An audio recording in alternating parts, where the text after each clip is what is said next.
เขามาเฮ็ดให้เจ็บเกือบตายขอบใจน้องหลายที่ทิมไออยู่กับน้ำตาน้องเหยียบใจกับหากที่อายมีทิมไอนี้บ่มีคำจากลาเห็นเป็นของเล่นให้ค่าเบิดเวลากลับไปแล้วเป็นยังมื้อนี้คือจังกลับมาอ้อนวอนตอนน้องบ่อยู่สิฮู้แน่บ่น้องว่ามีคนสิเป็นสิตายแม้นว่าใจอ้ายสิยังบ่ลืมแต่บ่อาจฝืนไปเริ่มต้นใหม่หักหลายอ้ายก็เจ็บหลายเศร้าไว้สำนี้สาเป็นอ้ายสิหาคือโดดแห้งสำใดก็กลับไปบ่ได้อีหลีย้อนหนังสือเล่มเก่าที่เขาเคยมีตอนจบเจ้าเขียนใส่ไว้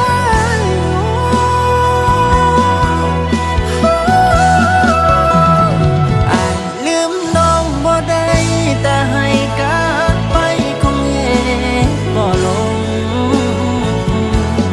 หากเจ้าหลายแต่อ้ายก็เจ็บเกินทนสิฝืนยังกลับไปภาพความคิดฮอดยังลืมบ่ซ้ำแต่แผลเก่ายังอยู่ในใจสาดนี้อ้ายลืมบ่ไหวแต่กลับไปบ่ได้ดอกเด้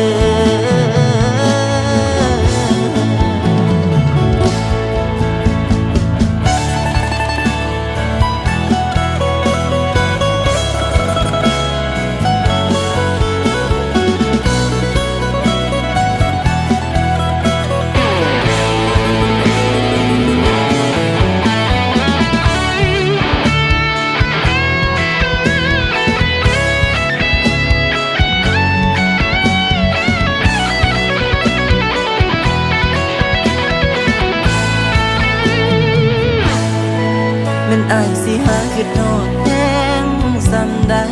ก็กลับไปบ่ได้อีหลีย้อนหนังสือเล่มเก่าที่เขาเคยมีตอนจบเจ้าเขียนใส่ไว้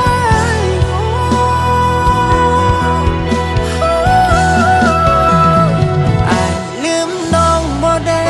แต่ให้กลับไปคงเฮ็ดบ่ลงเจ้าหลายแต่อ้ายก็เจ็บเกินทนสิฝืนยังกลับไปภาพความคิดฮอดยังลืมบ่ซ้ำแต่แผลเก่ายังอยู่ในใจสาดนี้อ้ายลืมบ่ไหวแต่กลับไปบ่ได้ดอกเด้อลืมน้องบ่ได้แต่ให้กลับไปคงเฮ็ดบ่ลงหากเจ้าหลายแต่อ้ายก็เจ็บเกินทนสิฝืนยังกลับไป